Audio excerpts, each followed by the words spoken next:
Bonjour à tous et bienvenue sur la chaîne Wrestling Love. On se retrouve aujourd'hui pour une toute nouvelle vidéo. Alors, c'est une vidéo sur All Japan Pro Wrestling. On va faire ensemble la dernière vidéo qui va parler du Champion Carnival 2021. On va vous parler de la dernière journée du tournoi, la journée 10 du Champion Carnival 2021, le plus gros tournoi de l'année de la All Japan. Alors, le show s'est déroulé le 3 mai dans un Korakuen Hall vide. Donc, c'est la première fois que All Japan, quand ils font des shows vides, enfin, à part l'année dernière, évidemment, cette année, quand ils font un show vide de Korakuen, il y avait eu deux shows qui étaient censés être dans un Korakuen vide. Il avait fait au Shinkiba First, donc dans une autre salle de Tokyo. Et là, ils ont décidé de le faire dans un Korakuen vide, ce qui m'a pas spécialement dérangé, très honnêtement. Il y avait du bruit autour. Enfin voilà. Et moi, personnellement, les salles vides, c'est pas la chose qui me dérange le plus. Vous voyez, je préfère vraiment des salles vides que des faux publics comme chez WWE. Enfin voilà. Moi, personnellement, je préfère largement des salles vides. Donc voilà, le dernier jour, on va en parler du dernier jour du Champion Carnival 2021. Shaw qui était donc présent pour vraiment déterminer le vainqueur du tournoi. Donc, bon, on s'en doutait un peu de quel match allait être considéré comme la finale. Alors, il y a tout d'abord un truc que je voudrais assez considérer quand même, c'est que bon, Shinjiro Otani était blessé, donc ne pouvait pas catcher contre Zeus, ne pouvait pas faire son dernier match du tournoi contre Zeus.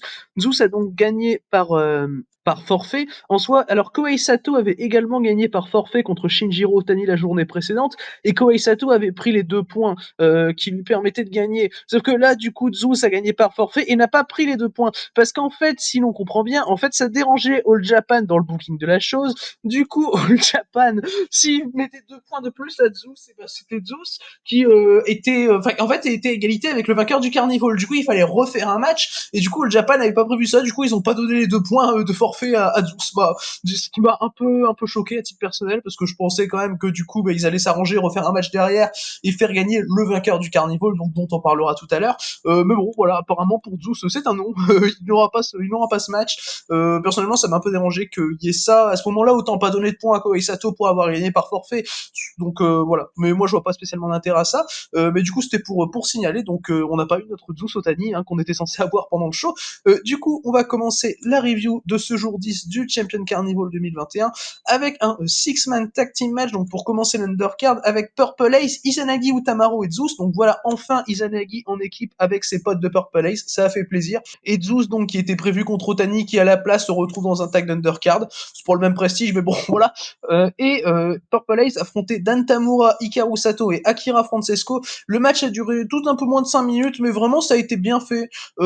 Moi j'ai mis 3 à titre personnel. T'as des bonnes choses qui sont montrées par notamment Dan Tamura. Zeus vraiment dans Purple Ace, tu sens clairement qu'il est le plus fort, tu sens clairement qu'il se veut booker comme tel. Utamaro pour son retour a fait une bonne performance également. Tout le monde a eu son temps de briller. Akira Francesco, je l'adore, vraiment des bons échanges entre Akira Francesco et Izanagi durant le match. Ça dure pas assez longtemps, donc je peux pas mettre au-dessus de 3 à titre personnel, mais ça reste un bon match d'undercard, ça va encore. Bon, c'est pas le meilleur match de l'undercard, on en parlera tout à l'heure, mais vraiment ça va, ça faisait le taf en soi. Après, bon, il y a un truc que je trouve dommage, c'est de niquer un peu le petit momentum qu'avait pu prendre Dan Tamura après la défaite de Sato contre Shima, parce que du coup, dans leur équipe, après, c'est Dan Tamura qui gagnait après la défaite de Sato contre Shima. Ils ont fait gagner des matchs à Dan Tamura, et là, ils l'ont fait perdre. Donc, je vois pas spécialement d'intérêt à ça. C'est assez dommage, mais voilà, ça m'a peut-être un peu dérangé, mais bon, j'ai pas enlevé 0,25 à cause de ça, comme vous vous en doutez. J'ai mis donc 3 étoiles.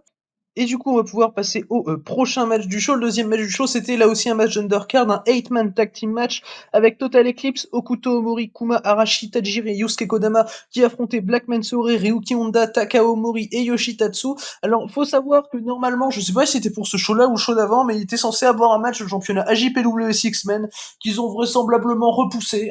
La première défense de titre AJPW Six-Man. C'est quand même assez dommage, sachant que du coup, la storyline dure trop longtemps en fait. Et tu sens clairement dans ce match que c'est toujours la même chose et que la storyline dure trop longtemps dans les undercards du Carnival et qu'il y a un moment où il va falloir se décider à faire le match du titre Six-Man. Et bien que c'est le titre Six-Man, ça mérite quand même des défenses de titre. Hein. T'as Carbelito qui arrive pendant le match pour aller regarder en ringside, pour aller regarder ses potes en ringside se battre. Voilà, au moins il est là. Au moins Carbelito a fait une apparition à la All Japan pendant le Carnival. C'est toujours ça de prix parce qu'il est champion et vaudrait mieux qu'il fasse des apparitions dans sa fed s'il est champion. Mais du coup, bah voilà pour le match en lui-même. Alors le match est bon, j'ai mis 3 personnellement comme le match précédent. Total Eclipse, je vous avoue que c'est pas la chose la plus intéressante au monde dans les undercards, pour être honnête, mais ça prépare bien voilà le match de championnat JPW Six semaines. T'as un bon échange notamment entre Takao Mori et Kuma Arashi, vraiment qui est très cool. Bah, vous voyez les gabarits des deux mecs, ça se frappe dans la gueule, c'est assez cool. T'as Omori qui part pour une lariat, Arashi qui nocelle, qui bouge pas. Enfin, c'est des petits moments comme ça que moi j'aime bien personnellement dans le match. Après, bon, il n'y a pas tout le monde qui a eu son temps, malheureusement. Hein. Yusuke Kodama n'est pas trop apparu dans le match, c'est ce qui est quand même assez dommage. Ça dure que 7 minutes, donc fatalement, tout le monde n'a pas le temps de briller, mais c'est dommage parce que Kodama, c'est probablement, en termes d'in-ring pur, avec Yoshitatsu, le meilleur du match. Donc, c'est un peu triste pour Kodama parce il est vraiment super et il n'a pas le temps de briller, en fait, dans Total Eclipse et dans tous ces undercards qui sont malheureusement trop longs et où il y a trop de gens à faire catcher. Donc c'est assez compliqué. Bon, voilà, moi j'ai mis 3. Bonne performance également de Black Mansory qui est quand même resté assez longtemps, hein, dans le match. Black Mansory, tout comme Takao Mori. En fait, on a surtout vu les deux, on n'a pas trop vu Yoshitatsu et Ryuki Honda. Mais voilà, du coup voilà pour ce match, donc bon match d'undercard auquel j'ai mis 3 étoiles. On va maintenant pouvoir passer au premier match de tournoi que l'on avait lors de ce show. Donc le début des derniers matchs de tournoi, des matchs de tournoi pour le dernier show du Carnival tout simplement. C'était Shotaro Ashino qui affrontait Koji Doi. Koji Doi, la lanterne rouge en quelque sorte du tournoi. Koji Doi qui arrive dans ce match avec seulement 2 points marqués. Hein. Mais on a eu vraiment un bon match. Moi, personnellement, c'est mon deuxième match préféré du show. Et là, vous vous dites qu'il y a un problème. On en reparlera. Shotaro Ashino a gagné en un peu moins de 9 minutes contre Koji Doi. Vraiment, c'était très bien. C'était assez court, mais très efficace à mon sens. Donc, un peu moins de 9 minutes, mais vraiment, ça a fait son taf. Shotaro Ashino qui combat, en fait, son manque de confiance contre un Koji Doi qui fait partie de Total Eclipse. Total Eclipse, qui est le clan qui a fait commencer en fait le gros manque de confiance de Shotaro Ashino. Donc moi je trouve ça cool que dans le dernier match du tournoi, Ashino batte Koji Doi, même si de base j'étais plus pour le fait que Doi batte Ashino, mais au final ça aurait avancé à rien vu le booking des derniers matchs d'Ashino contre Suama et Zeus. Le finish est très cool. Vraiment mon deuxième match préféré du show, hein, comme j'ai dit, vraiment c'est Ashino qui parvient à soumettre Koji Doi. Koji Doi fait une bonne performance, ça échange bien des strikes, Ashino qui travaille bien la jambe de Koji Doi pour amener son finish. Bah voilà, moi j'ai aucun problème avec le match personnellement, c'est très simple, vraiment c'est un match très simple, mais qui est vraiment efficace dans ce qu'il veut faire et tu comprends où ils veulent en venir, c'est bien fait. Non, c'est vraiment un bon match que je peux recommander pour le coup. Bon, c'est pas le match le plus recommandable du tournoi non plus, mais ça fait vraiment son taf en tout cas, et c'est selon moi ce qui est donc le deuxième meilleur match du show, cette victoire de Shotaro Ashino contre Koji Doi. Shotaro Ashino qui finit donc le tournoi avec 8 points. On va ensuite passer au dernier match tag que l'on a fait lors de ce show. Dernier match que je peux considérer comme de l'undercard, sans pour autant considérer le match précédent comme de l'undercard. Donc le dernier match, le dernier tag match, c'était Shima, El Lindaman et Tioke, donc les Strongers, qui affrontaient Atsuki Aoyagi, Rising Hayato et le prochain challenger au championnat junior heavyweight de Shima, qui n'est nul autre que Koji Iwamoto. Donc là, on avait un tag qui me hypait plutôt bien, très honnêtement. Ça a été le meilleur des matchs par équipe qu'on avait du show, hein, très honnêtement. Même si j'ai été un peu déçu personnellement, j'ai mis que 3,25. C'est une victoire de Shima et Lindaman et Tio en 9 minutes 30. Vraiment, c'est bon tout le long. Des bons échanges, notamment entre Atsuki Aoyagi et El Lindaman. El Lindaman, d'ailleurs, les cheveux d'El Lindaman qui me font toujours autant rire. Les cheveux d'El Lindaman, c'est quand même quelque chose. Mais enfin voilà, vraiment bon match. Atsuki Aoyagi qui a vraiment beaucoup de temps pour briller, ce qui m'a surpris à titre personnel. Je pensais que l'emphase dans leur équipe allait surtout être mise sur Koji Wamoto, ce qui m'aurait pas dérangé finalement vu que c'est le prochain challenger au titre junior, mais j'étais agréablement surpris de voir Atsuki Aoyagi et même Rising Hayato en soi avoir du temps sur le ring, et en soi le match a été bon et c'est pour ça que je l'ai mis 3,25. Mais malheureusement t'as le finish qui m'a vraiment dérangé lors du match. T'as Shima qui effectue son backstabber sur Koji Wamoto dans le ring. Koji Wamoto nocelle complètement, il s'en fout. Koji Wamoto, j'ai pas compris pourquoi, il s'en fout, il fait une lariat à Shima. Du coup, t'as les deux qui vont à l'extérieur du ring. T'as Shima qui est logiquement un peu plus KO qu'Iwamoto, du coup, vu qu'Iwamoto a nocelle le backstabber juste avant. Shima revient dans le ring avant Koji Wamoto, comme si tout allait bien. Koji Wamoto, dès qu'il arrive au bord du ring, il se prend une grosse droite par Tioke, il bascule dans les barrières de sécurité. Et en fait, Koji Wamoto ne vend pas parce qu'il a pas le temps de vendre, parce que Tioke arrive trop vite pour faire un suicide dive sur lui. Du coup, Iwamoto doit se poster très rapidement pour le rattraper avec Rising Hayato qui est à ses côtés, parce que c'est Atsuki Aoyagi qui prend le pin de mémoire. Ou c'est Rising Hayato, je sais plus. Enfin, il y a un des deux juniors de Next Stream qui se met à côté d'Iwamoto pour attraper Tioke au vol sur le Tope Kanilo. Et Et du coup, Iwamoto a pas eu le temps de vendre. Du coup, ça m'a dérangé. Et après, t'as la fin avec le mec de Nextstream qui se fait pin. Et bon, j'ai eu un peu de mal personnellement avec cette fin. Sinon, je l'aurais mis 3,5 à ce match. Bon, là, je vais plus lui mettre que 3,25 malheureusement. Mais le match reste cool. Voilà, le match reste cool. C'est, je pense, mon quatrième match préféré du show. Ouais, mon quatrième match préféré du show, je pense ce Six Man est le meilleur match selon moi de cette undercard, donc remporté par Strongers. On va maintenant pouvoir passer aux trois derniers matchs du show, les trois matchs importants de tournoi que l'on avait lors de ce show. On va donc commencer avec le match entre Yuma Aoyagi et Kohei Sato que j'attendais beaucoup à titre personnel, mais qui m'a déçu. Mais oui, qui m'a déçu. On avait Kohei Sato qui pouvait encore gagner le Carnival qui était à 10 points et Yuma Aoyagi qui ne pouvait plus le gagner qui était à 8 points. Sato va perdre le match en 9 minutes. Alors personnellement, je trouve ça assez logique de voir Kohei Sato perdre le match, mais c'est plutôt la manière avec laquelle il a perdu qui m'a dérangé. Alors le match est bon. Le match en lui-même, je vais vous raconter un peu ce que j'ai aimé du match. Au début du match, t'as Aoyagi qui attaque très rapidement Sato avec un headlock, ce que je trouve assez logique pour l'empêcher de faire ses gros strikes dans la gueule. Enfin, Sato il est comme ça, quoi. Sato il balance dans la gueule, et donc Aoyagi essaye de l'empêcher. Il va même tenir le headlock à l'extérieur du ring contre les barrières de sécurité, spot que j'ai plutôt bien aimé à titre personnel, et vraiment c'est pour essayer de lui faire quelque chose d'autre, et moi je trouve ça très bien, et limite ça peut l'épuiser pour que ses strikes soient moins impactants, je peux comprendre, c'est vraiment bien, vraiment je comprends la stratégie d'Aoyagi, elle est logique sur le coup, ça m'embarque un peu dans le match. Je suis bon à 3,25 on va dire, après donc un peu plus d'une minute de match, et là tu as la fin. Alors à la fin t'as un gros coup d'avant-bras de Kohei Sato qui m'a vraiment bien plu, et là je m'étais même dit oh je vais peut-être passer à 3,5, et sauf qu'après t'as Kohei Sato qui se projette dans les cordes, Yuma Aoyagi qui nocelle le coup d'avant-bras et qui fait un flash pinfall en rattrapant Kohei Sato pour remporter le match. Alors moi ça m'a beaucoup dérangé, c'est pas tant le nocelle du gros coup d'avant-bras qui me dérange, c'est comment est utilisé le nocelle en fait. Comment est utilisé le nocelle de manière à amener cette fin pourrie en flash pinfall parce que Yuma peut pas battre Sato. C'est super hein, ce que t'as montré contre Miyara pendant 26 minutes, mais Sato tu peux pas le battre clean. Bon, moi j'ai trouvé ça vraiment très compliqué personnellement, la fin du match qui gasse un peu la chose. Du coup bah moi j'ai mis 3. Dommage pour le finish parce que ça aurait pu même être un 3,5 hein, au final, mais voilà, la victoire de Yuma est assez logique, sachant que Kohei Sato elle est tout de même pas remporté le Champion Carnival de cette année, mais voilà, c'est pas un match que je conseille hein, clairement c'est pas un match que je conseille, et je dirais même que c'est le moins bon match de tournoi que l'on a lors du show hein. Je dirais pas le moins bon match parce que pour moi le moins bon match du show c'est le match de Total Eclipse finalement, le 8-man tag, mais oui le moins bon match de tournoi c'est une certitude, de toute façon c'est le seul auquel j'ai mis la note de 3. Du coup voilà pour ce match donc remporté par Yuma Aoyagi. On va maintenant pouvoir passer au pré-main event du show, le pré-main event du show qui était le match qui me hypait le plus de tout le Champion Carnival, le match qui m'a hypé le plus de tout le tournoi, qui arrive comme ça en pré-main event de la dernière journée. J'avais énormément d'attentes, mes attentes ont été comblées. C'était Suwama contre Shuji Ishikawa dans un rematch de leur match de championnat Triple Crown de l'année dernière auquel j'avais mis 5 étoiles, qui était dans mon top 10 de l'année 2020.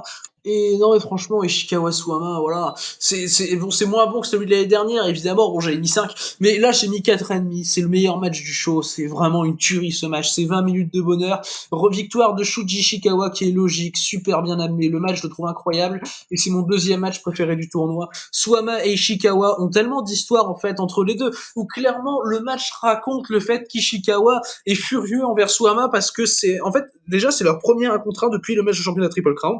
Et Ishikawa est clairement furieux contre Suwama parce que en janvier dernier, il avait perdu leur match par équipe, perdu les titres par équipe de Suwama et Ishikawa, donc des Violent Giants. Et à cause de cette défaite de Suwama, l'équipe avait dû être séparée, l'équipe de Suwama et Ishikawa. Donc forcément, Ishikawa, il en a gros sur la patate à cause de ça. Et tu vas clairement le sentir pendant le match, et Suwama même le sent, et tu as pas la même atmosphère que dans les matchs habituels de Suwama. Et ça, je trouve ça génial. C'est vraiment, tu as même pas la même atmosphère de respect, en fait, qu'il y avait entre les deux dans leur match de championnat Triple Crown, et c'est clairement une adaptation par rapport à leur match de l'année dernière que je trouve excellente, et vraiment très très bien joué sur ce coup-là.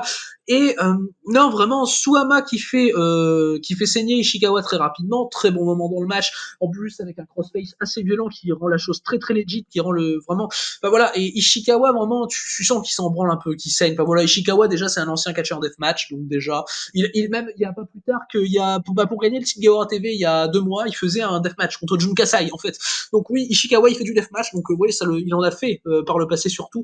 Mais voilà vraiment Ishikawa balance des très gros strikes sur Suama. Suama va vraiment très bien répondre. Et tu vas voir notamment des contres de la part d'Ishikawa. T'as des contres dans le match qui te rappellent que les deux mecs se connaissent super bien. Et les contres, bizarrement, vont en le sens d'Ishikawa, vont pas spécialement en le sens de Suama, ce qui montre vraiment une certaine instabilité pour Suama en fait dans le match par rapport à ce qui peut être raconté parce qu'il n'est pas spécialement parce qu'il s'attend pas spécialement à ce comportement de la part de Shuji Ishikawa dans le match. Et moi personnellement j'aime beaucoup ça, j'aime beaucoup tous les comportements que tu peux ressentir pendant le match. Et Ishikawa va vraiment le contrer un rolling elbow avec une grosse lariat, c'était génial. Non vraiment, et tu sens que Suama est fatigué dans le match, tu le sens qu'à la fin il est fatigué, il est face à Ishikawa qui est limite en train de le tuer, qui lui fout 3 gros pile drivers, tu sais ces pile drivers d'Ishikawa sur le côté là, qui les fout sur Suama. Suama se dégage de 3 pile drivers, il se dégage d'un gros coup de genou, et puis le match finit sur une violent plex de Shuji Ishikawa, donc ce qui est encore meilleur. Et vraiment c'est un 4,5 qui est vraiment tout proche du 4-3 quarts, parce que à titre personnel, ouais vraiment c'est dans mon top 10 de l'année pour le moment. Bon, il va pas être dans mon top 10 de l'année au final comme l'a été leur match de l'année dernière, mais là clairement c'est un match qui est excellent et que je peux que recommander. C'est clairement le match que je recommande de la journée et l'un des 2 matchs que je recommande du tournoi. D'ailleurs, Suama qui fait mes 3 matchs préférés du tournoi, ce qui confirme bien mon idée que Suama est le catcheur de l'année pour le moment. Et enfin cette Violent Plex finale, je la trouve géniale, très très bien placée. Et t'as vraiment un Suama, tu sens qu'il veut rester en vie, les Nearfall sont géniaux. Et d'habitude, je suis pas fan de genre de fin avec autant de Nearfall avant la fin décisive. Et sur ce coup-là, j'aime bien parce que je l'ai trouvé super bien amené, où t'avais clairement cette logique dans le comportement de Suama qui est en fait choqué par ce qui se passe, qui est en fait un peu dépassé par les événements, par ce que peut faire Shuji Ishikawa. Et non, oui, et le match est clairement dans la continuité du règne de Suama. Le match, c'est vraiment ce qu'il fallait faire pour finir le Champion Carnival de Suama. Suama qui perd contre Ishikawa, son ancien partenaire d'équipe, qui perd de cette manière-là, avec au final ce manque d'équilibre dans le catch de Suama, et qui montre clairement, comme je l'avais dit lors de la dernière défense de Triple Crown de Suama contre Yoshidatsu, j'avais dit que le vainqueur du Carnival, par rapport à la manière dont Suama était montré contre Tatsu, dont le match était construit en fait, et Suama devait perdre son titre contre le vainqueur du Carnival, et ce match contre Ishikawa me le montre encore plus, tant tu retrouves cette fois, contrairement au match contre Tatsu, tu as eu encore un palier supérieur, où cette fois-ci, Suama se fait déstabiliser carrément. Et c'est pas arrivé depuis son début de règne. Et moi, clairement, c'est un oui pour moi de voir ça. Et non, oui, c'est assez logique. Le vainqueur du Carnival va lui prendre le titre. Et le règne de Suama est génial et super bien écrit. Et là, j'ai aucun souci sur ça. Et donc voilà, moi j'ai mis 4,5 à ce Shuji Ishikawa contre Suama, qui est donc mon deuxième match préféré de ce Champion Carnival, mais également donc mon match préféré de tout le tournoi, de toute la journée, pardon, de toute la dernière journée du tournoi. Mais clairement, enfin voilà, Ishikawa, Suama, à chaque fois qu'il y a un match entre les deux. Bon, j'avais pas vu leur match de championnat Triple Crown quand Ishikawa était champion en 2017, mais vraiment les 2 matchs que j'ai vus Ishikawa Suama, à vrai dire, voilà quoi, c'est un bonheur, c'est un bonheur, et ce match est un bonheur de toute façon, et c'est un gros 4,5 pour moi, donc je conseille fortement. On va maintenant pouvoir passer après ce Shuji Ishikawa contre Suama, sur lequel il y avait finalement quand même beaucoup de choses à dire, tant c'est un match riche en informations. On va maintenant passer au match qui est un peu catégorisé comme la finale du Champion Carnival. C'est une finale sans avoir l'appellation finale en fait. Puisque vu que Zeus n'a pas eu le droit de marquer ses 2 points de forfait, on se retrouvait avec un Jake Lee et Kento Miyahara à 10 points, et le vainqueur du Jake Lee, Kento Miyahara, remportait donc le Champion Carnival. Clairement, c'était ce qui était présenté comme la finale du Champion Carnival. Il y avait déjà eu une finale du Champion Carnival entre les 2 hommes en 2019. Je rappelle que j'avais mis 5 étoiles. Et donc, comme vous l'aurez compris, ce match-là, j'en suis pas spécialement fan, comme vous l'aurez compris par rapport à mon classement de mes matchs préférés du show. Enfin voilà, vous l'aurez compris. Et donc, j'ai mis 3,25 à ce match entre entre Jake Lee et Kento Miyahara. Alors oui, j'ai mis 3,25 à un gros main event All Japan, qui plus est à la finale de leur plus gros tournoi de l'année. Pour moi, c'est une énorme déception, ce Jake Lee contre Kento Miyahara, clairement. Je m'attendais vraiment à un très très très bon match. Je m'attendais à un grand match, vraiment, entre Lee et Miyahara, tant ils ont montré par le passé qu'ils sont capables de faire des grands matchs, en fait, Kento Miyahara et Jake Lee. Enfin, Kento Miyahara, ils l'ont fait contre tout le monde, et Jake Lee, que ce soit contre Suama, contre Miyahara, hein, comme j'ai dit en finale du Carnival 2019, ben voilà, Jake Lee, c'est un catcheur qui est fantastique, et je lui enlèverai pas son talent pour autant, même si ce match-là, précisément, est très décevant. Et donc, dans ce match, vraiment, j'ai eu un problème de construction à titre personnel, ce qui est quand même assez rare, hein, que j'ai des problèmes de construction avec la All Japan, qui est clairement pour moi la compagnie qui actuellement produit les meilleurs main events du catch, tout court. Et l'in-ring est très bon. L'in-ring est très bon, c'est Kento Miyahara contre Jake Lee, que voulez-vous, voilà. Les mecs, donc t'as Miyahara qui est meilleur catcheur du monde, et Jake Lee qui est génial également dans le ring, donc y a pas de souci, l'in-ring est très bon. Vraiment, la première partie du match est concentrée sur un Jake Lee qui va dominer Miyahara, voilà. Mais c'est tellement classique. En fait, c'est vraiment le match que, c'est vraiment, on t'envoie le ressenti du match random de milieu de tournoi, en fait. Et ça, je veux pas voir ça en finale, en fait. Je veux pas voir ce genre de match en finale où on t'envoie clairement le truc avec, enfin, j'adore Miyahara, mais sur ce coup, ça a pas réussi à m'intéresser vraiment tant j'avais pas de, enfin voilà, tant je ressentais pas le fait que c'était une finale entre les deux, en fait. T'as des gros échanges de strike dans le match qui m'ont permis de re-rentrer un peu dans le match, mais même à ça, après, il y a des trucs qui m'ont vraiment, vraiment saoulé, où, enfin, tu sens clairement que Jake Lee Miyahara, c'est loin d'être au niveau de ce qu'ils peuvent faire, et je vais reprendre encore une fois l'exemple de la finale du Carnival 2019, c'est loin, loin, loin d'être à ce niveau-là, c'est à des années-lumière de ça. Et je précise, je mets quand même 3,25 parce que les mecs sont super in-ring, vraiment les mecs sont super, et même le heel work de Jake Lee est bon, le babyface work de Kento Miyahara est bon, ça y a pas de souci, c'est juste vraiment un problème de construction que j'ai avec ce match. En plein milieu du match, bon, déjà quand tu sens que le match est très random, hein, pour une finale de Carnival, et je rappelle également que le match dure 27 minutes 48, donc c'est le plus long match de tout le tournoi, donc ce qui est assez logique étant donné que c'est la finale. Sauf qu'ils n'ont pas réussi à créer une atmosphère de finale, et c'est pas de la faute du Korakuen vide, sachant que j'ai mis 4,5 au Ishikawa Suama juste avant, dans les mêmes conditions. Enfin, à part que c'était la finale, mais voilà, ça c'est pas en soi. Enfin, Ishikawa Suama, pour moi, dans le match Ishikawa Suama, c'est clairement montré comme super important par rapport au Jake Lee Miyahara. Ça, je suis désolé, ça se voit en fait. Et Miyahara qui fait son finisher sur Jake Lee qui s'en dégage. Bon, je vous avoue que ça m'a un peu saoulé parce que en fait, la manière dont il se dégage, la manière dont c'est amené, ça met Jake Lee dans une position de babyface. Et moi, je trouve pas ça logique. Désolé que Jake Lee, le top heel de ta compagnie, le mec dont le clan nique tout le monde dans les undercards avec des finishes de merde. Enfin voilà quoi, c'est vraiment le heel, vraiment le heel caricatural à la All Japan, Jake Lee, quand on y pense.